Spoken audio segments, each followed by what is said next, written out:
हाँ जी, नमस्कार दोस्तों। आज मेरे 50 सब्सक्राइबर हो गए। ठीक है, तो अच्छा दिन है, अच्छी बात है। आप लोगों ने काफ़ी सपोर्ट किया। आगे भी आप लोगों से यही अपेक्षा है, आप लोग सपोर्ट करें, चैनल को ग्रो कराएं। मैं आप लोगों के लिए नाड़ी सूत्रों से जो है बड़े ही कामयाब और सटीक फार्मूले आपको देने की कोशिश कर रहा हूँ, जिससे कि आप जो है सबसे पहली बात तो बिना राशि बिना भाव देखे भी आप अच्छे प्रेडिक्शन कर लोगे, अपनी कुंडली के हाल समझ लोगे। धीरे धीरे मैं राशियों पर भी आऊँगा, भावों के बारे में भी आपसे चर्चा करूँगा। इसके बारे में भी आप लोगों को बताने की पूरी कोशिश रहेगी। ठीक है, मेरा उद्देश्य ये है कि भटकने की ज़रूरत ना पड़े आप लोगों को, आप लोग आराम से जो है चीज़ों को समझें। ठीक है, और गलत चक्रों में पड़कर अपने पैसे और समय बर्बाद ना करें। ठीक है जी। नाड़ी ज्योतिष हमारे शरीर में जिस तरह नसें नाड़ियाँ एक दूसरे से जुड़ी हुई हैं और बिना एक दूसरे के उनका काम नहीं चलता। हमारी सभी इंद्रियां इन नसों नाड़ियों से ही संचालित होती हैं। इनमें जो रक्त बहता है वही हमारी सभी इंद्रियों को जो है एक्टिव बनाए रखता है। खैर, ये अपना विषय ज्योतिष का है। हम ज्योतिष के माध्यम से जो है इस चीज़ को समझने की कोशिश करेंगे नाड़ी पद्धति से कि कुंडली की स्थिति को आसानी से कैसे समझा जाए। ठीक है, आप लोगों को शुरुआती दौर है, आप लोगों को कोई बड़ा गुणागणित भाग करने की ज़रूरत नहीं है। ठीक है, धीरे धीरे मैं एडवांस नाड़ी ज्योतिष के बारे में भी चर्चा करूँगा। फ़िलहाल के लिए जो है बेसिक्स क्लियर हो, बेसिक्स अगर आप समझें तो ज़्यादा अच्छा है। और जब कहते हैं बुनियाद अच्छी होती है तो मकान भी अच्छा खड़ा होता है। आप लोगों ने सपोर्ट किया, चैनल ग्रो कर रहा है। आगे आप लोग और सपोर्ट करें, अच्छे से शेयर करें, लाइक करें, सब्सक्राइब करें। ठीक है, पॉजिटिव एनर्जी बनाएं। ठीक है, पॉजिटिव सोच रखें। ठीक है, उपायों को लेकर भी आगे वीडियोस बनाएंगे हम, लेकिन सबसे पहले कंडीशन हमको समझनी ज़रूरी है, क्योंकि गलत वे में जब कोई भी कार्य होता है, चाहे हम नौकरी करते हैं, व्यवसाय करते हैं या हमारी जीवन शैली होती है, अगर वो गलत वे में ट्रैवल कर रही है तो आप सब समझदार हैं, उसका जो है निष्कर्ष क्या निकलेगा आप अच्छे। ठीक उसी तरह कुंडली होती है हमारी। अगर हम जड़ तक, इसकी बीमारी की जड़ तक नहीं पहुंचेंगे तो उपाय हम कितने भी करते रह जाएंगे, उसका फल नहीं मिलता। नाड़ी ज्योतिष की एक खासियत यह है कि इसमें दशा महादशा का रोल नहीं है। हालांकि किया जाता है, मैं भी करता हूँ और करना भी चाहिए। हमें किसी भी ज्योतिष विद्या को इग्नोर नहीं करना। ठीक है, लेकिन मिक्सचर नहीं बनाना। ठीक है, think in the way of नाड़ी। आपकी सोच अगर आप नाड़ी के तरीके से प्रेडिक्शन सीखना चाहते हैं तो आपको नाड़ी के तरीके से ही सोचना पड़ेगा। आप लग्नेश, चतुर्थेश, धनेश, इन सब चक्रों से आपको बाहर निकलना पड़ेगा। ठीक है, तो ज़्यादा समय नहीं लूँगा और चलते अपने विषय की तरफ और समझते हैं कि अगर हमारे सामने कोई कुंडली आ जाती है तो उसके प्रेडिक्शन हमको कैसे करने हैं। देखिए, कुछ चीज़ें हमको सबसे पहले ये पता होनी चाहिए कि ग्रहों के जो जीवित कारक हैं, जैसे कि मैं आपको ये बता दूं कि गुरु जो होता है वो जीव कारक होता है नाड़ी में। ठीक है, मतलब हम स्वयं। ठीक है जी। शनि जो है वो कर्म कारक है। मेरे पिछले वीडियो में मैंने इस चीज़ को बताया था। शुक्र जो है हमारी गृहस्थी का कारक है, पत्नी का कारक है, लग्जरी का कारक है, हमारे घर का कारक है। ठीक है। बुध हमारी बुद्धि का कारक है, सोच का कारक है। ठीक है, हमारी इंटेलिजेंस है। सन हमारा पुत्र भी है और पिता भी है। मतलब सन से आप अपने पिता के बारे में जानेंगे, अपने पुत्र के बारे में भी जानेंगे, पहला बेटा। ठीक है। कुछ नियम और भी होते हैं, जैसे हम कहते हैं कि डेस्टिनी मेकर और डेस्टिनी ब्रेकर और डेस्टिनी मॉडिफायर, ये 3 कैटेगरी होती है। इस पर हम भविष्य में आने वाले वीडियो में चर्चा करेंगे। इन 3 कैटेगरियों में ग्रहों को बांटा गया है और उसी प्रकार से जो है फलित किया जाता है। ठीक है जी। उसके बाद इसमें डिस्पोजिटर थियरी आती है। ठीक है, उस पर भी हम आगे भविष्य में चर्चा करेंगे। आज आपके सामने मैं एक चार्ट लेकर आ रहा हूँ। ये बहुत ही विद्वान व्यक्ति हैं, ज्योतिष के बहुत अच्छे जानकार हैं, हस्तरेखा विशेषज्ञ हैं और भी बहुत सारी खासियत हैं। इन्होंने अपने जीवन में बहुत कष्ट भी झेला और अपनी लगन और मेहनत से, अपनी साधना से और ग्रहों के प्रभाव से इनकी डेस्टिनी ने इनको उस तकलीफ़ से बाहर निकाला। ठीक है, इनकी कुंडली में राजयोग भी है, कई चीज़ें हैं। ठीक है, आपके सामने कुंडली में लेकर आ रहा हूँ। ये आपकी स्क्रीन पर कुंडली आ गई। एसेंडेंट इनका सिंह है, लगन सिंह राशि की है। फ़िलहाल तो हम राशियों की बात नहीं कर रहे हैं, ना करेंगे। ठीक है, मैंने फ़िलहाल आप लोगों को अपनी वीडियो में ट्राइन कनेक्शन के बारे में बताया है, तो मैं आप लोगों को ट्राइन कनेक्शन को लेकर ही इस चार्ट को पढ़ना सिखाऊंगा। ठीक है। सबसे पहली बात तो यहाँ पर आप देखिए, इस कुंडली में लग्न में शुक्र बैठा है।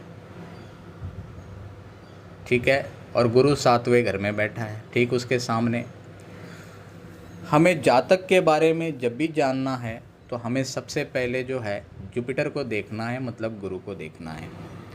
मैं आपको अब मार्क कर कर समझाने की कोशिश कर रहा हूँ। ये जुपिटर जीवा कारक, मतलब स्वयं जातक है। ठीक है जी। अब ये जातक कैसा होगा ये आपको समझना है, हमें जातक के बारे में जानना है। ठीक है, मैंने आप लोगों को ट्राइन कनेक्शन के बारे में बताया है। नाड़ी में सबसे पहले ट्राइन कनेक्शन देखा जाएगा। ठीक है जी। तो हमने जातक को समझने के लिए जुपिटर को मार्क कर लिया है। अब जुपिटर के ट्राइन में उसको कौन से प्लैनेट मिल रहे हैं। ठीक है, फ़िलहाल हम इसी चीज़ को समझेंगे। अब हम आते हैं जुपिटर के ट्राइन में। ये जुपिटर से 5th हाउस और ये जुपिटर से 9th हाउस। जुपिटर से 5th हाउस में उसको कोई प्लैनेट नहीं मिला, लेकिन जुपिटर से 9th हाउस में उसको केतु मिला। केतु आध्यात्म का कारक है, केतु डीप मेडिटेशन का कारक है। इससे आप ये समझ पाएंगे कि ये जातक जो होगा आध्यात्मिक होगा और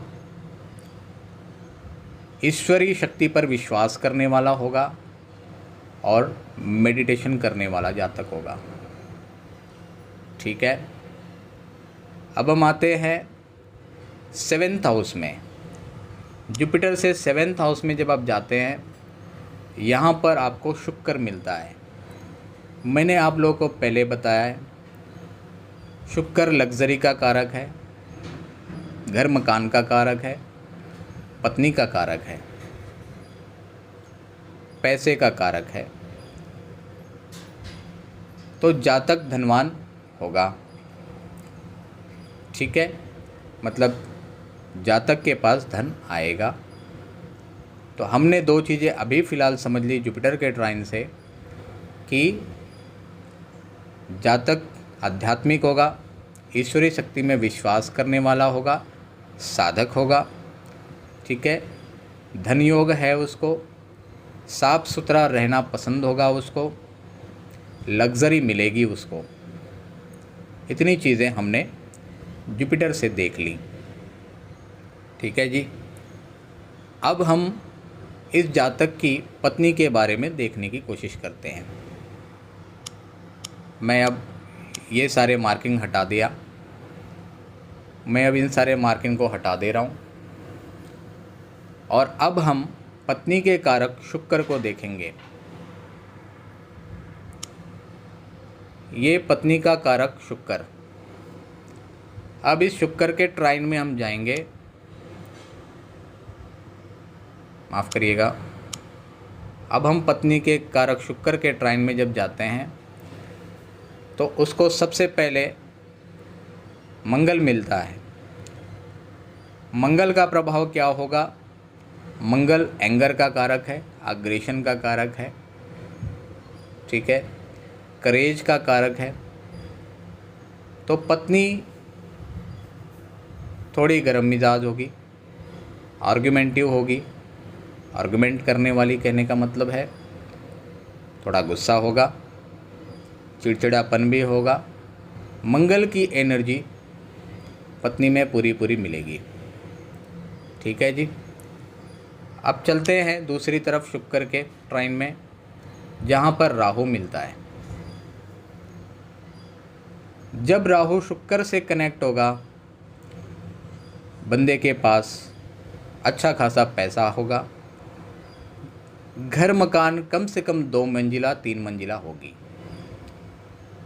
तो ये जातक को ये लाभ मिलेगा। जातक के पास घर 2 मंजिला 3 मंजिला हो सकता है। शुक्र पत्नी है, राहु डिज़ायर है, एम्बिशन है। पत्नी ऊंची सोच की होगी। मंगल को लेकर तो हम पहले ही बात कर चुके हैं। ठीक है, पत्नी एम्बिशियस होगी। जातक के पास पैसा अच्छा खासा आने वाला है।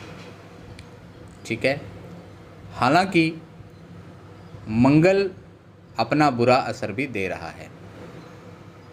ठीक है जी, तो मैरिड लाइफ में तनाव बनेगा, हम इस तरीके से देख पा रहे हैं।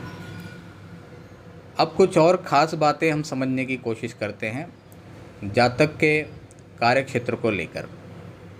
ठीक है जी, तो मैं अब जो मार्क शुक्र को किया है वो हटा दे रहा हूँ और हम अब आगे बढ़ते हैं कार्य क्षेत्र के मालिक शनिदेव को लेकर बात करेंगे।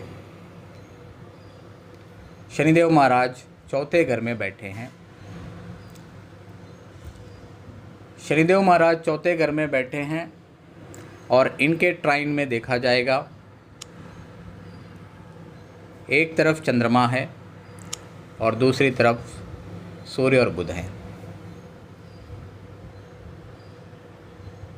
इससे हमें ये समझ में आता है कि शुरुआती दौर में जातक को कार्यक्षेत्र को लेकर बहुत परेशानी आएगी, क्योंकि सूर्य और चंद्रमा दोनों ही शनि के दुश्मन हैं। ठीक है, जातक को कार्यक्षेत्र को लेकर परेशानी आएगी लगभग 30 साल, क्योंकि शनि का एक भचक्र 30 साल का होता है। मैंने जैसे कि अपने पिछले वीडियोस में बताई हैं, अगर आप लोगों ने नहीं देखी है तो उसे ज़रूर देख लें, तो आपको ये चीज़ अच्छे से समझ में आ जाएगी। ठीक है, तो 30 साल तक जो है जातक को कार्यक्षेत्र को लेकर भागदौड़ परेशानियां बनी रहेंगी, अस्थिरता बना रहेगा।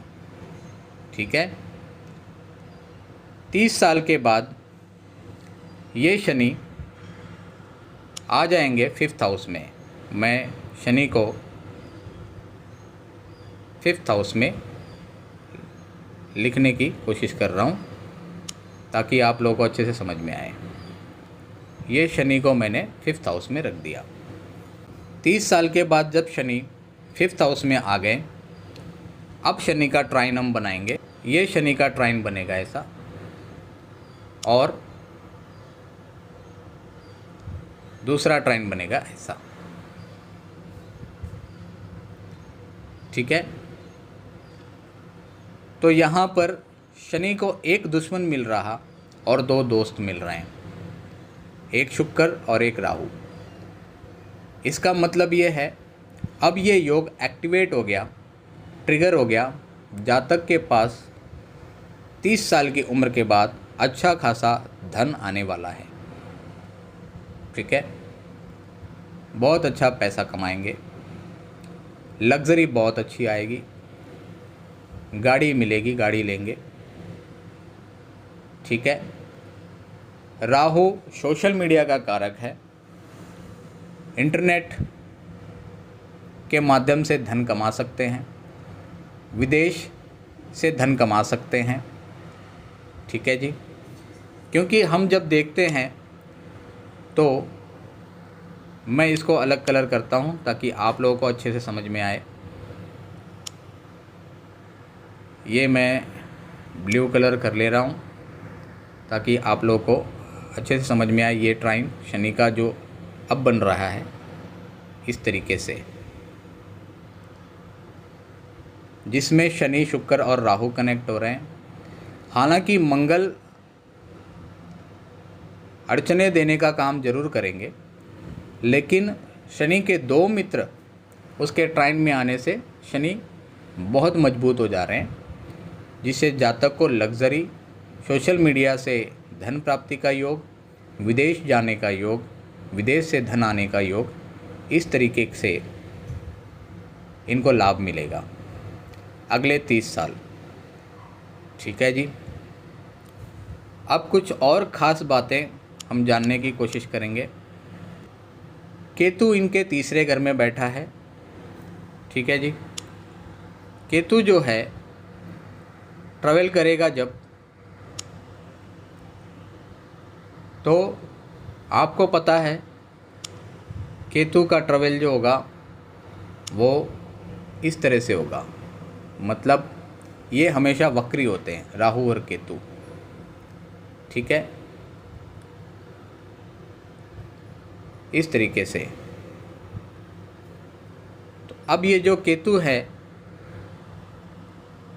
ठीक है, अब मैं कुछ और कनेक्शंस बनाता हूँ जिससे आप लोगों को और डिटेल समझ में आएगा।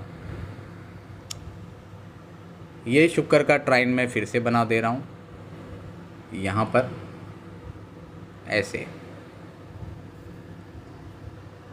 ये बन गया। अब मैं केतु को ट्रैवल कराकर लेकर आ रहा हूँ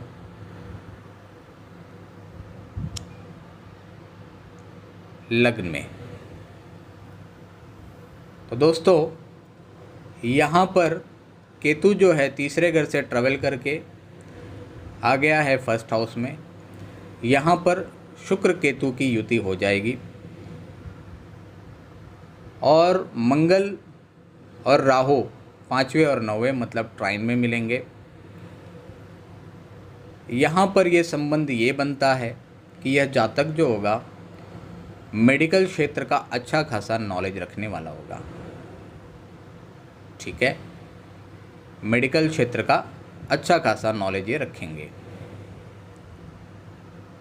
ठीक है जी, दवाइयों का बहुत अच्छा नॉलेज होगा। और एक ख़ास बात मैं आपको बता दूं, जो डॉक्टर्स हैं, जिनके पास डॉक्टर्स की डिग्री है, आपने सुना होगा कुछ डॉक्टर्स ऐसे होते हैं उनके हाथों की दवा जो होती है संजीवनी का काम कर देती है, अमृत का काम करती है। तो ऐसा कौन सा योग होता है कुंडली में जो हर एक डॉक्टर के पास नहीं होता, बट कुछ ऐसे डॉक्टर होते हैं जिनको वो विशेष बना देती है।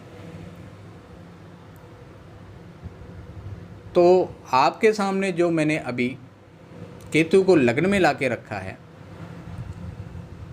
और उसके ट्राइन में मंगल आ रहा है, ये जो योग है, ठीक है दोस्तों, ये जो योग है, मैं फिर ड्रॉ कर रहा हूँ वापस डबल लाइन। ये जो योग बन रहा है,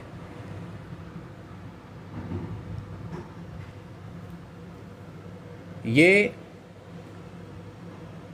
जिस किसी डॉक्टर की कुंडली में ये योग होगा, वो डॉक्टर के पास परमात्मा का दिया हुआ एक ऐसा आशीर्वाद होता है कि वो व्यक्ति किसी भी मरीज को अगर अपने हाथों से दवा देता है तो उसको 100% लाभ मिलता है। ठीक है।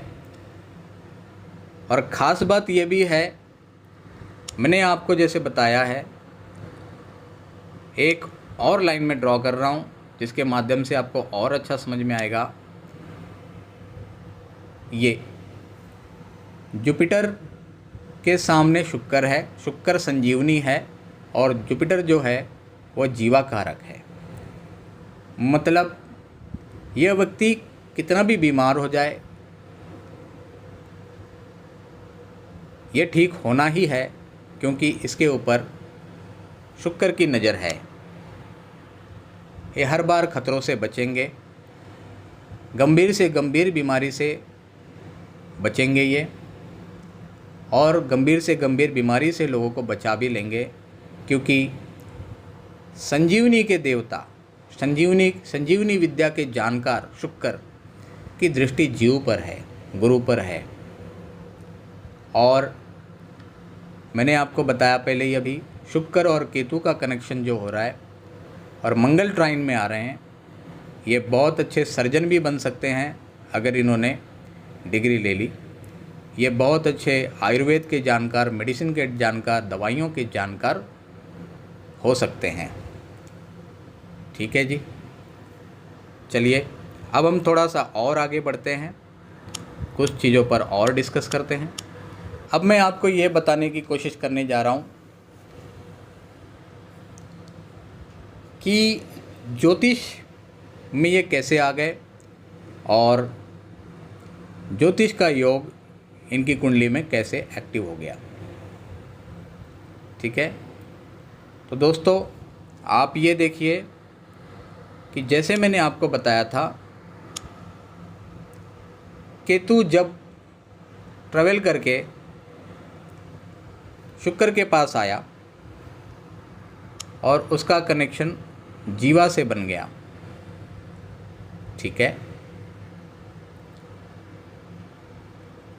और शनि जब ट्रैवल करके 5th हाउस में आ गए तो उसका संबंध भी यहाँ से शुक्र से बन गया।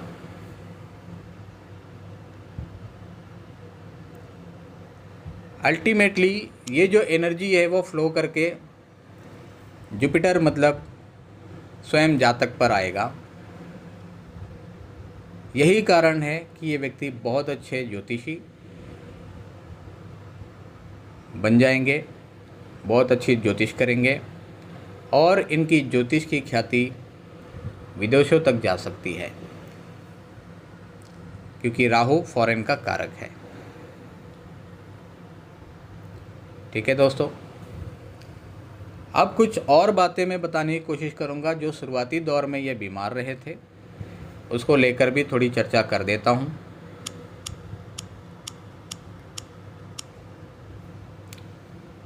दोस्तों इनको जो तकलीफ़ थी हालांकि मैं सोशल मीडिया पर वो खोलकर नहीं कह सकता, लेकिन फिर भी मैं वो थोड़ा सा हिंट आप लोगों को दूंगा। मंगल और राहु जब ट्राइन में कनेक्ट होते हैं तो व्यक्ति को हेल्थ इशू ज़रूर हो जाता है, ठीक है, क्योंकि मंगल ब्लड है और राहु इन्फेक्शन है, ठीक है। अब बात करते हम लोग इनकी जो समस्या थी उसको लेकर, उसका सबसे बड़ा एक कारण और है जो यहाँ बैठा है। और चंद्रमा के ट्राइन में ये इस तरीके से तो ये दो कारण हैं ऐसे जिनकी वजह से ये शुरुआती दौर में काफ़ी बीमार रहे, काफ़ी दवाइयाँ खानी पड़ी। और जैसे ही शनि जो है, ध्यान से समझिएगा दोस्तों, शनि जो है ये 4th हाउस से निकलकर 5th हाउस में आ गए, ठीक है। तो ये जो बीच वाला संबंध है, ये वाला, ये कट गया, ये कट गया, जिसकी वजह से ये बीमारी से बाहर आ गए और स्वस्थ हैं। तो दोस्तों, इस प्रकार से नाड़ी ज्योतिष के ज़रिए से कुंडली की फलित होती है। उम्मीद है आप लोगों को पसंद आया होगा। मैंने भरपूर कोशिश की है आप लोग को अच्छे से समझाने की, ठीक है। हमने कोई दशा नहीं देखी, हमने कोई लग्नेश पंचमेश नहीं देखा, हमने कोई राशि नहीं देखी, ठीक है। तो इन सब चक्रों से बाहर निकलिए। यदि आप नाड़ी ज्योतिष से प्रेम करते हैं और नाड़ी ज्योतिष को समझना और सीखना चाहते हैं तो बने रहिए मेरे वीडियो में, जुड़े रहिए मेरे चैनल से और अपना पूरा सहयोग दीजिए। मिलते हैं अगले वीडियो में एक नई इन्फॉर्मेशन, एक नई जानकारी को लेके। तब तक के लिए जय माता की।